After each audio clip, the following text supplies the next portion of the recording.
حضرت عمر رضی اللہ تعالیٰ عنہ بیان کرتے ہیں، ایک مرتبہ ہم نبی کریم صلی اللہ علیہ وسلم کے پاس بیٹھے ہوئے تھے تو ایک شخص نبی کریم صلی اللہ علیہ وسلم کی بارگاہ میں حاضر ہوا جس نے انتہائی سفید کپڑے پہنے رکھے تھے اور اس کے بال انتہائی سیاہ تھے۔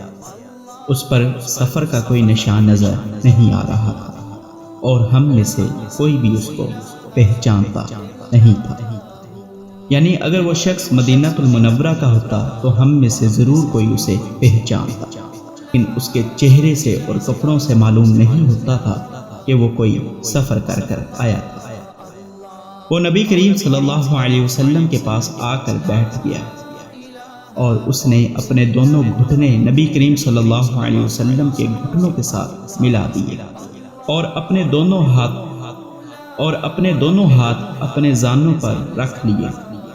محترم خواتین و حضرات، وہ اس حالت میں بیٹھا جیسے ہم اتحیات کے اندر بیٹھتے ہیں اور بولا، اے محمد، مجھے اسلام کے بارے میں بتائیے۔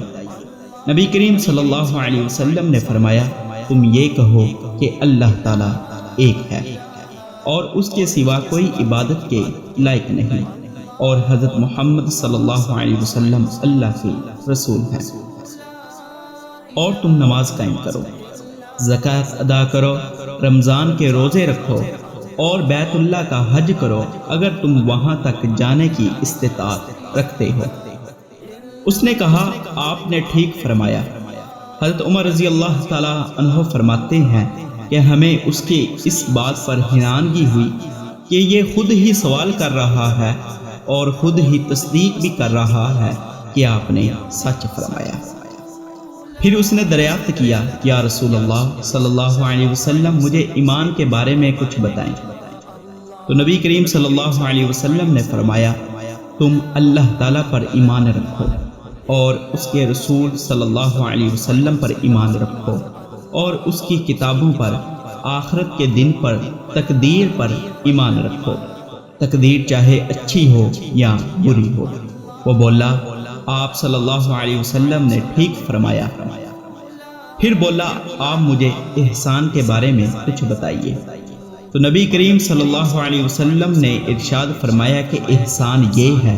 رسول اللہ صلی اللہ علیہ وسلم نے ارشاد فرمایا، تم اللہ تعالیٰ کی یوں عبادت کرو جیسے تم اللہ تعالیٰ کو دیکھ رہے ہو، اگر تم اس کو نہیں دیکھ رہے تو وہ تمہیں دیکھ رہا ہے۔ پھر وہ بولا، مجھے قیامت کے بارے میں کچھ بتائیے۔ نبی اکرم صلی اللہ علیہ وسلم نے ارشاد فرمایا، اس بارے میں جس سے سوال کیا گیا اس کا علم سوال کرنے والے سے زیادہ نہیں ہے۔ وہ بولا، آپ مجھے اس کی نشانیوں کے بارے میں بتائیے۔ آپ صلی اللہ علیہ وسلم نے فرمایا، اس کی نشانی یہ ہے کہ کنیز اپنے آقا کو جنم دے گی، اور یہ ہے تم برہنہ پاؤں اور برہنہ جسم غریب لوگوں، بکریوں کے چرواہوں کو دیکھو گے کہ وہ بلند عمارت تعمیر کریں گے۔ تھوڑی دیر بعد وہ شخص چلا گیا تو نبی اکرم صلی اللہ علیہ وسلم نے دریافت کیا، اے عمر، کیا تم جانتے تھے کہ وہ سوال کرنے والا شخص کون تھا؟ تو حضرت عمر رضی اللہ تعالیٰ عنہ بولے، اللہ اور اس کا رسول زیادہ بہتر جانتا ہے۔ نبی کریم صلی اللہ علیہ وسلم نے ارشاد فرمایا، اے عمر، وہ آنے والا شخص کوئی اور نہیں بلکہ حضرت جبرائیل تھے، اور تمہارے پاس اس لیے آئے تھے تاکہ تمہیں تمہارے دین کے بارے میں تعلیم دیں۔